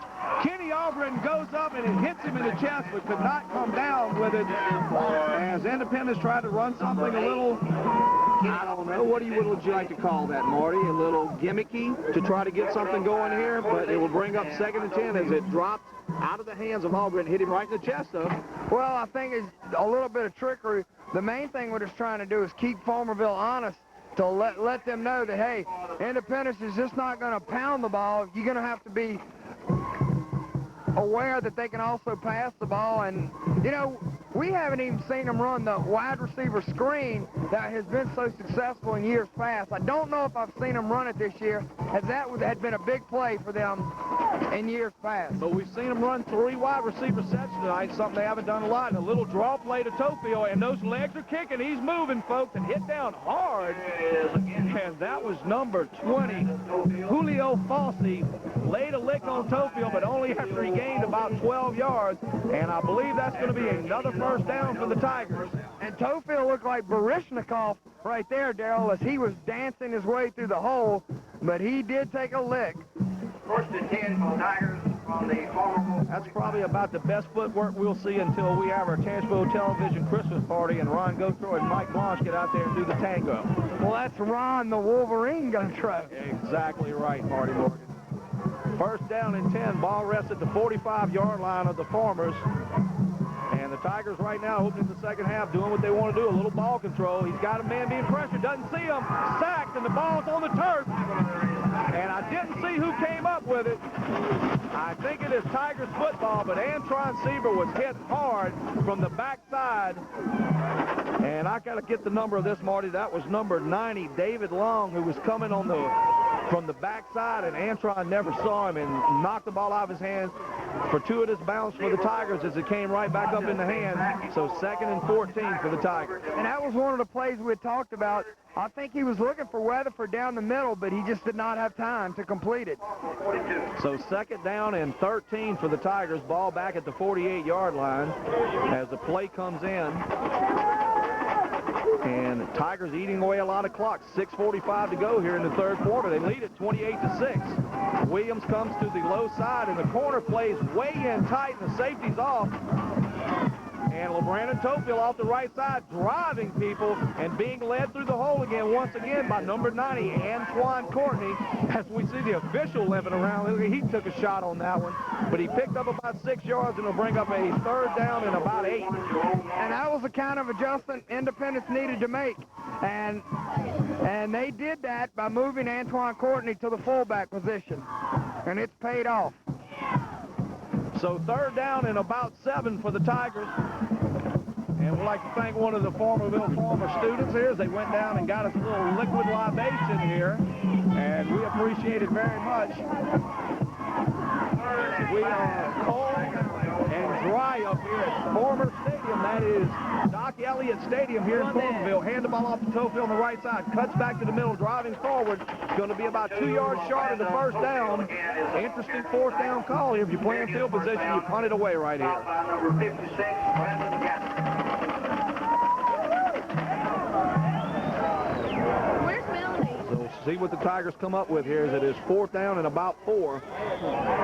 And it looks like Weatherford will be in to punt the football away, Marty. And they did what they had to do. They ran a few minutes off the clock, gained field position. Now they can punt it down deep and pin them deep. They've done what they wanted to do in their first offensive series. Well, just short of scoring. If they could score, that would have been the utmost thing. But this is pretty good. Well, time is their ally as it is on their side as we have moved to 5 minutes into the third quarter, and that's been a very swift-moving third quarter. Fields and Fields back to get it. Weatherford gets it away. Nice spiraling kick. Will go out of bounds at about the, and they call it a touchback. Looked like it angled out of bounds. The official waved it in as a touchback, so Farmerville will take over at the 20-yard line. He was standing right there, Marty. I can't argue with the man. From our vantage point, it looked like it might have gone out at the 1, but like you say, the official had a better vantage point than we did, and obviously he made the right call because we don't see anybody arguing. And we'd like to thank again our sponsors. That's Petro Truck Stop, Iron Skillet, and Lucky Jacks. Mr. Jack Rafael, sponsor of high school football. Charles Jenko, attorney at law, 118 Mulberry Street in A-Meet. We can thank him for sponsoring tonight. Also, Fidelity Finance, 118 K Street in Hammond. And go by and see Johnny DeVera. Get your loan for your Christmas coming up. It's 429-8000. Thank him for helping get us on air. And also Dixie Motors for giving us the van to get here tonight to bring you this action. As we see a lineman jump, there'll be laundry on the field, and it'll back up 5 yards. It's going to be an illegal procedure against the Farmers. Also, Corona's Bakery, Marty.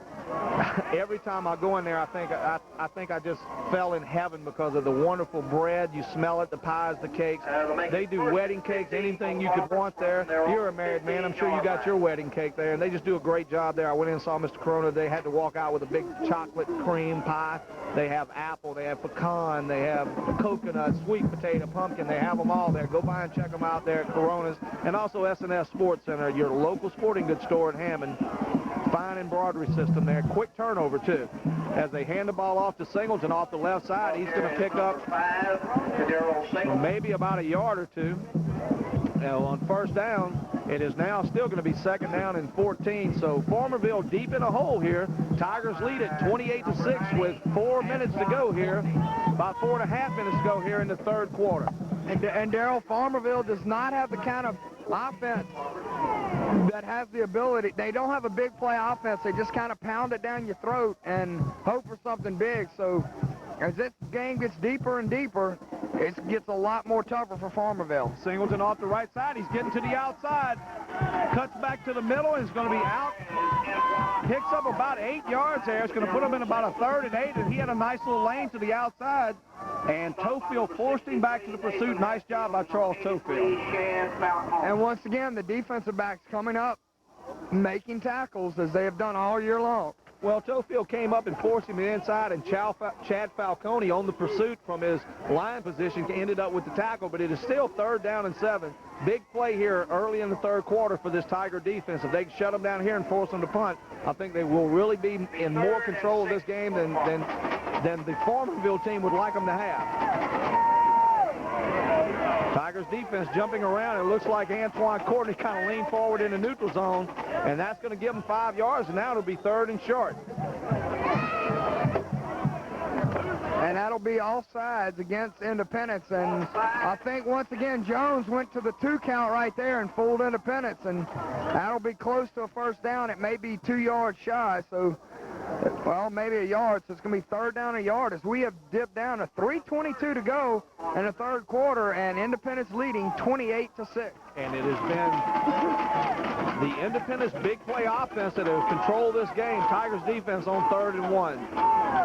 They come with the power backfield to give to Fields off the right side. He's going to force it forward. Looks like he has the first down. So the penalty hurts the Tigers there as Farmerville picks up the first down, and they are out at about the 33-yard line.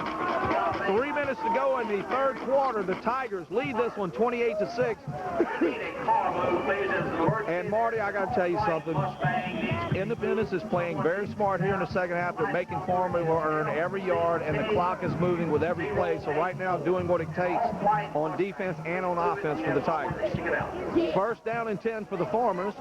They turn the ball. This time it's Lyons off the right side and come up and met at the line by Keith McClain. They knock him down after about a 2-yard gain. But, you know, Marty, it's going to be awful hard to march up and down this field getting 2 and 3 yards a game when you're down 28-6. Well, it is, Darrell. As you know, I hate to keep beating a dead horse, but Farmerville is not a big play offense, and you can only do so much with what you have, and what they have is a power offense that chews up a lot of clock, and down 3 touchdowns.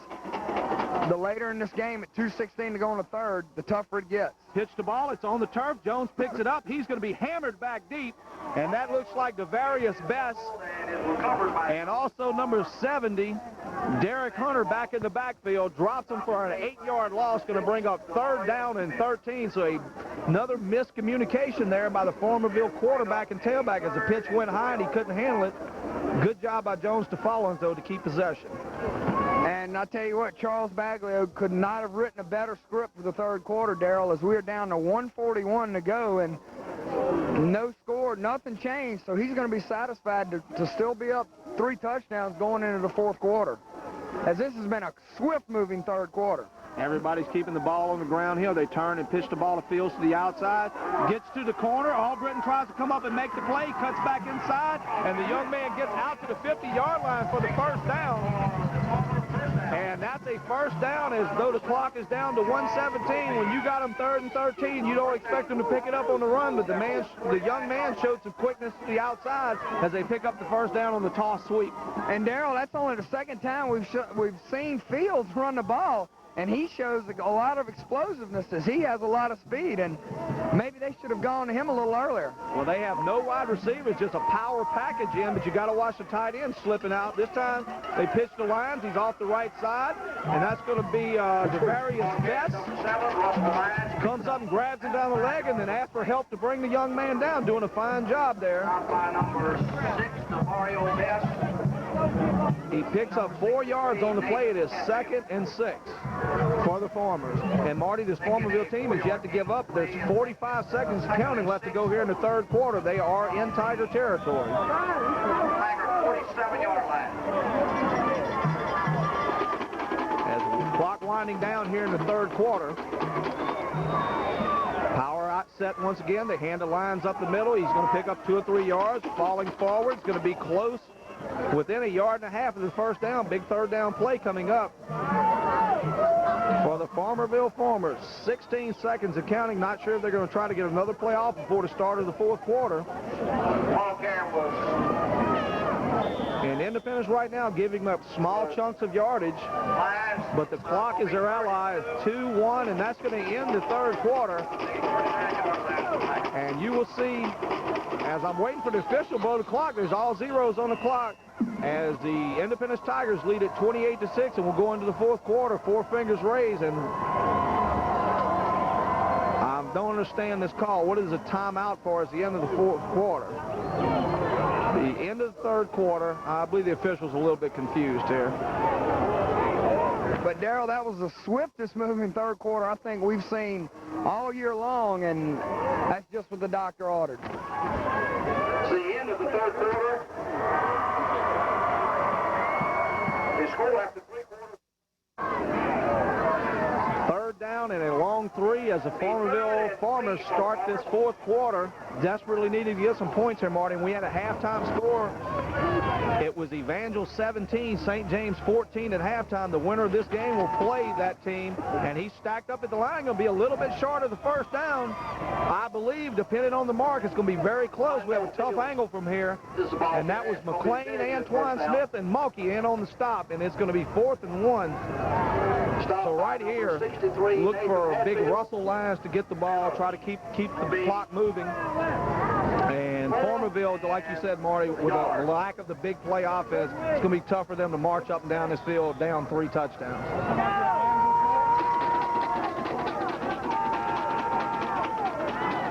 Power backfield again on 4th and 1.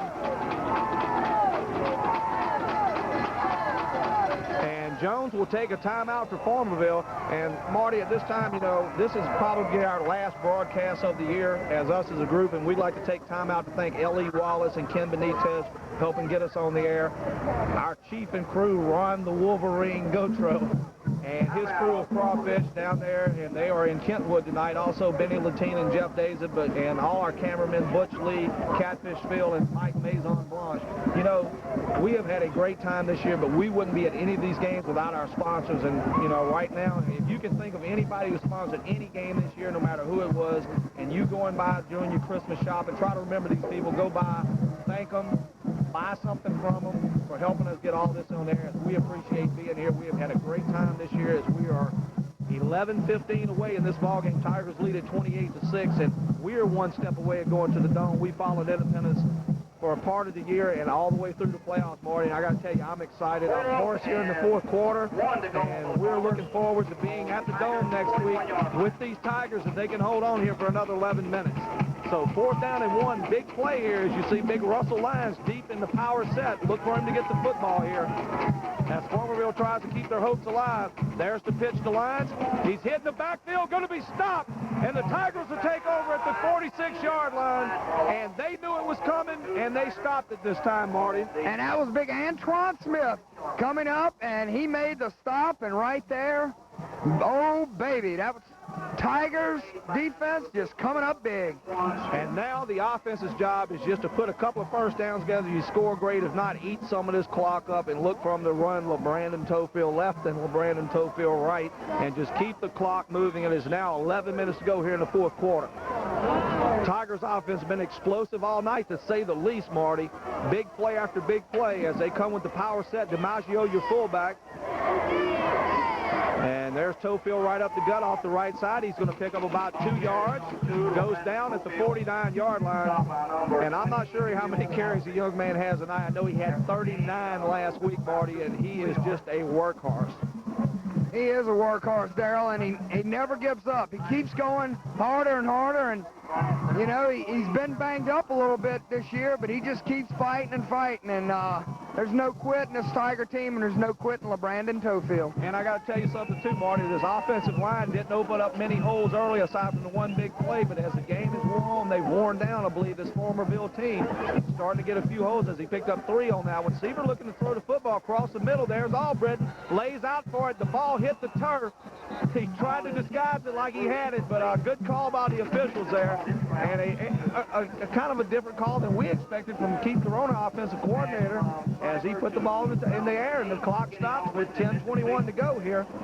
Tigers 3rd down and 7. We'll see what they can come up with here. I guess they're figuring, you know, they'll run here, and even if they have to punt it away, they'll pin back Farmerville once again. And I feel like that Independence thinks they have this game in control. I think they have it in control. I mean, anything could happen, but barring a miracle, Independence is going to go to the Superdome, Darryl. But, you know, Marty, I think that their defense has played well enough. They've given up first downs here and there, but they've yet to give up the long drive. Seaver looking to throw. Nice block by Tofield to give him a time. He's got Albritton over the middle. He's caught it. He's at the 40, the 35, down inside the 30-yard line.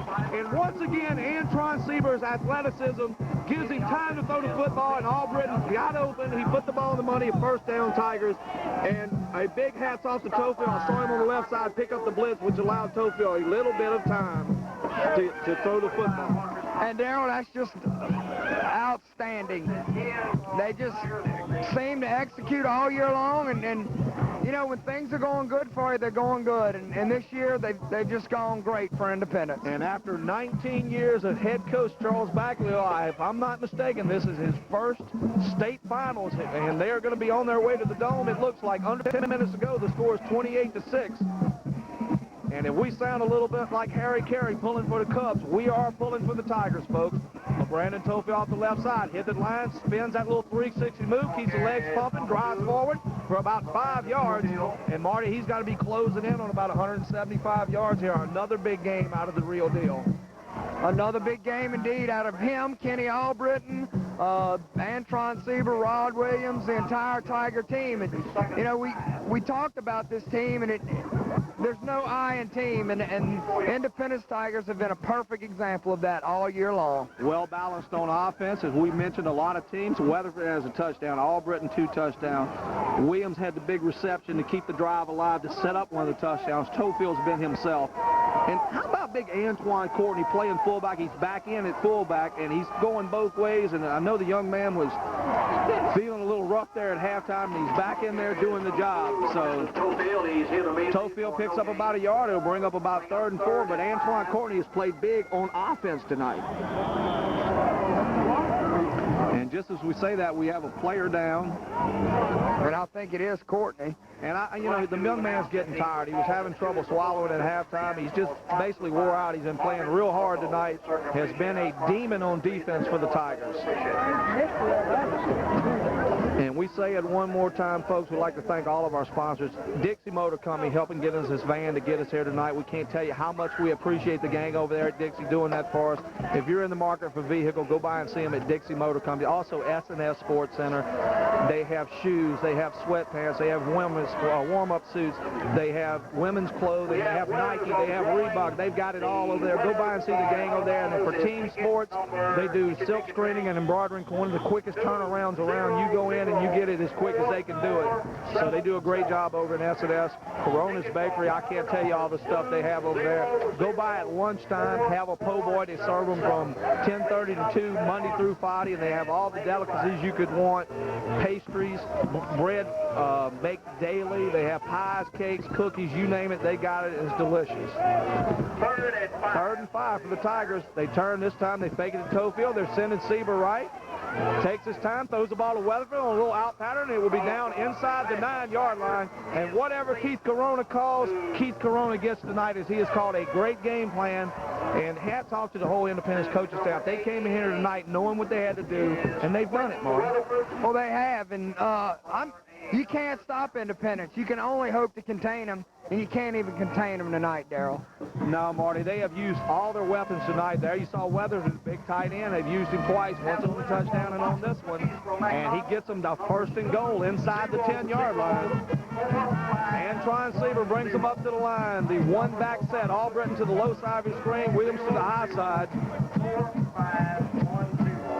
He turns, runs the ball left, hands off to Tofield. He's got the corner, gets to the outside, walks untouched into the end zone. LeBrandon Tofield once again, folks, and if my addition is correct, that is 45 touchdowns on the season for the real deal.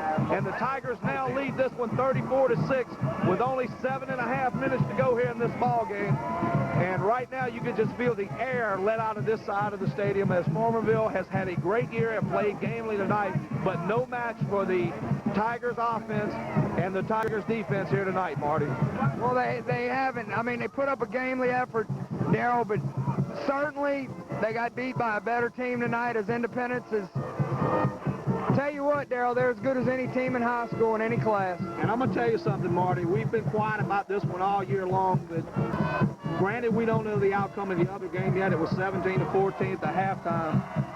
But I got to tell you something. I know both teams are looking forward. You want to be the best, you got to beat the best. You got to walk that aisle. And if it's Evangel that's there, you know they're looking for Independence because they know Independence is the best, and they want to beat Evangel to prove that they are the best. And if that's what comes to fruition late in this game here, that they go to the Dome and face Evangel, what a matchup it's going to be next Friday night at the Superdome in New Orleans. Well, it will be a great matchup of two great offenses and two great defenses.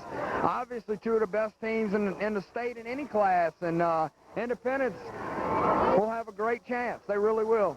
Question one for you, Marty Morgan. Next week, if they go to the Superdome, you plan on AstroTurf. I do not think that Independence has been on here, but imagine the speed of Tofield and Seaver on turf. Yeah, it's going to be that much more dangerous. 47-8 in the third quarter. And we'd like to thank Charles V. Jinko, attorney at law, Fidelity Finance, all our sponsors, and Jack Raphael. Whenever we've been in a crunch, Darrell, he's helped us out an awful lot. A big fan of Independence over there at Lucky Jack's and Petro Truck Stop. That's Jack Raphael, and I just can't say enough about our sponsors. Can't thank them enough, Marty, as they have allowed us to experience this ride. We've come along for the ride. The Independence coaching staff and fans and all that have made us feel like family and brought us along for the ride, and we're just happy to be here, as it looks like we just might be dome-bound. And just as I say that, there he is. A nice tackle there by Dawson as he gets him to the outside. He stopped him at the 24-yard line. So 7 minutes to go here, Marty. And for Coach Charles Baglow, this is going to be a long 7 minutes. You know he just wants to get this one over with nobody hurt and look forward to next week, no matter who they face. Well, you're right. The ultimate, you know, after they lost to Evangel last year, they didn't drop. They dropped their heads. They were a little upset, but they said, we've got a year to wait. Well, the thing about it, Marty, they had them late in the game, and it just didn't happen for them. So they know that they can play with this team, and obviously St. James knows they can play with them. It's only 17-14 at halftime. As Lyons goes off the left side for no gain, there's a flag on the play.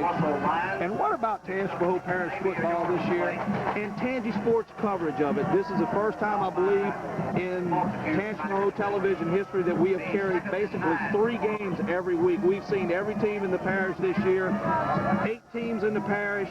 6 of them make the playoffs, 4 in the state quarterfinals, 3 in the semifinals, and we know 1 that's going to be in the Dome. Looks like it's going to be Independence. We heard a partial Hammond score that they were leading at halftime. Kentwood's always going to be strong. So what a year for Tangipahoa television and a Tangipahoa Parish football. And, you know, coming up later on after it's all said and done, we're going to do a postseason wrap-up show and talk about what a great year it's been in 1997 for all these schools. It's just been exciting, and I can't say enough about it, and I've thoroughly enjoyed it. Handoff goes to the tailback, and he is hit in the backfield.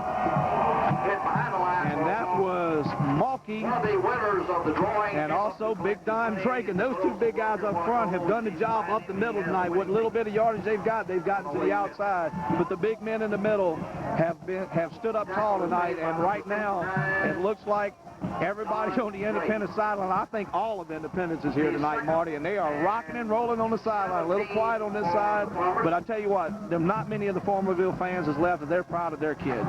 And they should be. And the quarterback's going to be sacked by the big man, I believe. Was that Don Drake again? That was Big Don, along with help from, I think it was Stephen Malky, so...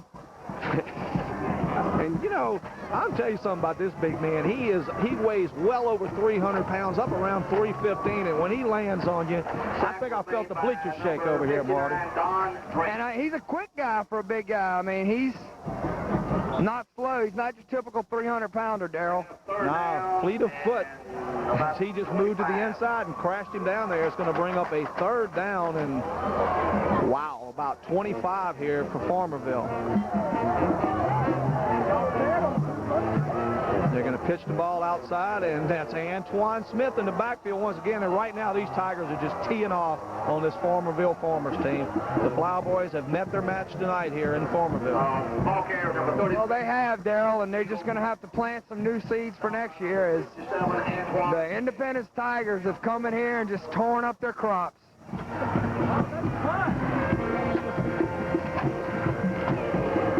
So the drought is set in here in Farmerville. And it reminds me of an old poem, Casey hit the bat. There is no joy in Mudville here tonight as the Tigers have come to town, folks, and taken care of business. And we see the big banner walking around the sideline over there, 13-0 state down, and that's where these Tigers are headed, folks. And the punt is away. Nobody back deep, watching for the fake, and it will roll dead at the 43-yard line. And, you know, I'm going to go out and talk about these Tiger teams as we've covered them most of the year, Marty. Antoine Seaver has probably been the best quarterback that I've seen all year. And Brandon Toefield, his numbers speak for himself. The offensive line for the Tigers has done enough. When they've needed to get yardage or put a game away, they've done a great job. Kenny Albritton, great job all year. Rod Williams, a tight end, Quentin Weatherford. And the defense, Marty, I mean, you just talk about a total team effort.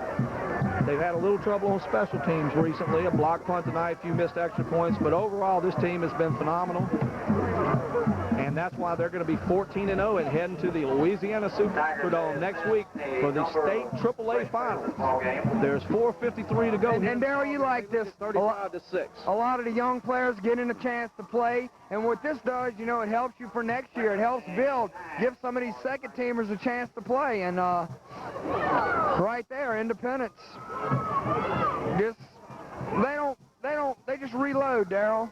Year in and year out, they're always at least to the quarterfinals, and they do a great job. And right now, as we see the Tigers coming up to the line, it is 2nd down and 9. Antoine Seaver still in. Looks like we have a new tailback. I believe that is Dawson. He gets to the left side. Young man puts his head down. And we made this comment today. A lot of young kids got to come on this road trip. And 2 years down the road when they're playing, they're going to know what the playoffs are all about. So a good job by the Tigers bringing everybody along to learn what winning and preparation is about for the playoffs. Even if some of these kids don't get to play, they're learning the preparation. As we spent some time with them at Ouachita High School today, and it just amazes me how businesslike they go about everything. A great job by the coaching staff and by all the Independence people in general. They support this team. It reminds me of the movie Hoosiers. When they go on the road, Independence comes with them, Marty. They do, and it's small-town football with big-time results. Couldn't have said it better myself, merely, Marty. Dawson once again up the middle of the line will pick up about a yard, and the Tigers will bring up 4th down. Clock still moving, under 3.5 minutes to go. You know, if you've been following Tangipahoa Parish football and you're a football enthusiast, a high school football enthusiast, like we've become, you can't be any happier for Charles Baglio and his staff. I mean, if anybody deserves a chance to go to the Superdome, it's him. He's been in the business for 19 years. He's paid his dues. He's run an honest program. He's done things right. You know, he's helped a lot of kids. He's helped a lot of people, and he's just been a dynamo.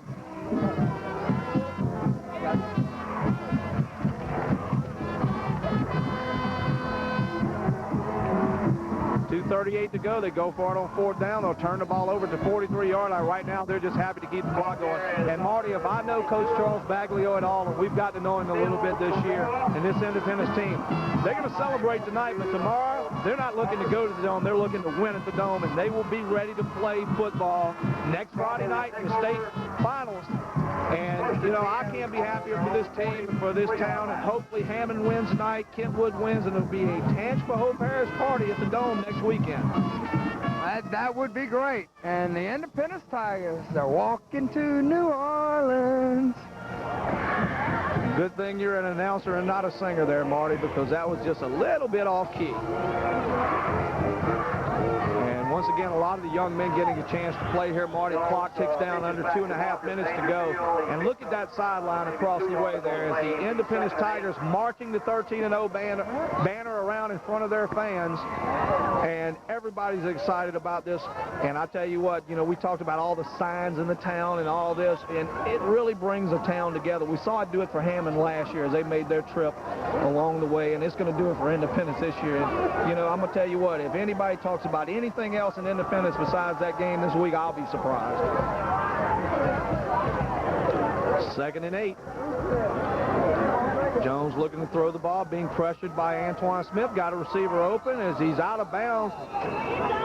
Did not make the catch. He caught it out of bounds, so they'll bring it back again for 3rd down. Minute 45 to go here in this ball game. The byline for the picture of this one has been written, Tigers move on to the state finals as they have come to Farmerville and will walk away with a 35-6 victory, barring any other scoring here with a minute 45 to go.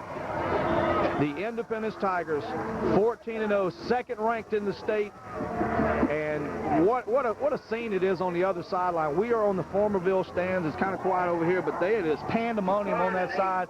And, you know, I see them walking around with the Gatorade bucket. I hope Coach Charles Baglio doesn't get wet because it's kind of cold out here, Marty. And my, oh my, did Antoine Smith read that, and did he lower the boom on Terrell Lewis and turn out the lights? The party's over. And we're starting to celebrate up here ourselves. Marty Morgan. Haven't heard a voice like that since Elvis died, Marty. Thank you very much. As the Farmerville band strikes up the funeral march, as this one's over, it's in the books, minute 07 to go. But you know, these fans are standing and cheering their team as they've had a great year to get this far to the state semifinals. We take our hats off. They came ready to play tonight, Marty, but just got beaten by a much better Independence football. And they really were a very good team. I mean, defensively, you're not going to find a much better defense than Farmerville was, but Independence came in and clearly the better team, and they came up here in a hostile atmosphere. Tough night to play football, 20-degree weather, and they're going to come out victorious, and they're going to go to the Superdome, Darrell. And, you know, when you start way back in August and in the summer, your ultimate goal is to get to New Orleans and the Superdome. And Independence has achieved that goal, and they just have one more hurdle, and that's to win a state championship. And the opponent, whether it be St. James or Evangel, will be a big test for them. But tonight, if you're back in Independence or if you're here tonight, celebrate tonight. Worry about the game next week tomorrow. We're going to celebrate tonight this big win as the Tigers will come in and probably kneel on this one. They're pushing everybody back there as the Tiger fans are coming out of the bleachers. And you know, I haven't had this kind of feeling since I played ball way back when, and we went to the state playoffs and this, that, and I've never made it this far, but what a feeling it is, and all we do is talk about it, Marty. It is. I mean, it makes you feel good to be a part of something like this, Darrell. It's, you know, the friendly folks from Independence and the coaching staff have been so nice to us and cordial, and it just shows the class program that they really are. To take two virtual outsiders in. Two Hammond boys have went to Independence and found themselves a little home, and you know, we've had a great time up there this year, as well as we did. We were treated well in Albany and Spring. Everywhere we went this year, we were treated really well. It just so happened that through the playoffs, we've covered Independence as clock ticks down, 30 seconds to go. And what a scene it is as we stand up here atop Doc Elliott Stadium in Farmerville and watch the Tiger fans get loose and get busy. They're getting their swerve on, Marty, on the sideline over there, so to speak. You see big Antoine Smith dancing with the cheerleaders and just having a good time. 9, 8, 7, 6. And that's going to do it, folks. There will not be another play. Tigers have done it, and they march out on the field. And it's pandemonium as they are just going ballistic, and it kind of brings chills down your spine, Darrell, and they deserve it. All the celebrating, all the hard work, and man, What a scene. And for merely Marty Morgan, our cameraman, Mike Maison Blanche, we want to thank everybody for watching tonight. We're going to go down there and dive in the mud ourselves here. We're not worried about the ride home. We're going to go down there and get busy and celebrate. And we hope to see you for the postseason wrap-up show where we'll tell you what happens next week in the Dome.